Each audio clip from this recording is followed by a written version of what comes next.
We are continuing to get updates from state leaders. Minnesota's Governor Tim Walz, he just gave a press conference. He was up in Blaine this morning. Our Esme Murphy is there now. Esme.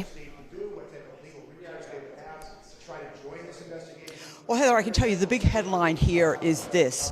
The feds have taken over the complete investigation of this matter. The feds have taken over this investigation. Initially, the BCA, the state of Minnesota, was asked to be part of this investigation, but in fact, the feds apparently have taken it all over. Minnesota Governor Tim Walz clearly not happy about that. He said that Kristi Noem, the Secretary of Homeland Security, has already made up her mind that she's going to be judge, jury, and executioner. Let's hear what the governor had to say about this. I think it's clear to everyone as they saw this that it feels now that Minnesota has been taken out of the investigation. It feels very, very difficult that we will get a fair outcome. An extraordinary statement from Governor Tim Walz, who's saying that right now, the way this investigation is set up, there will not be a fair outcome because the feds are in charge and they have already made up their decision about what happened yesterday. I can tell you that I did ask the governor if he had heard from President Trump.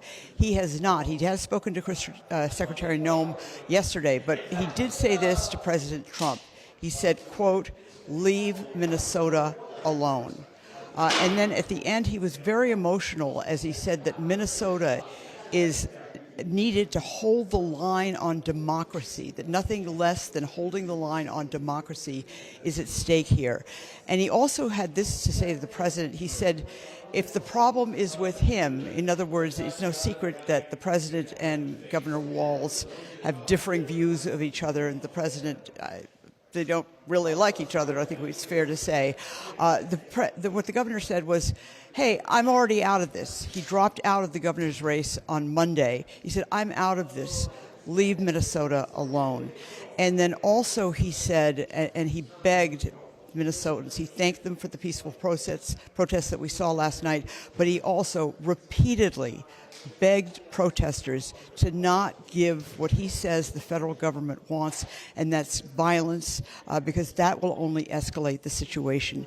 But again, the big headline here is that this was supposed to be a joint investigation between the feds and the state of Minnesota, the BCA. It is no longer. Sometime in the past 12 hours, Minnesota has been removed from the investigation, and Governor Tim Walz here saying that that means this will not be a fair outcome in this investigation. Heather? Right, and saying that the nation is looking to us for accountability there. All right, Esme Murphy reporting on the governor this morning. Thank you.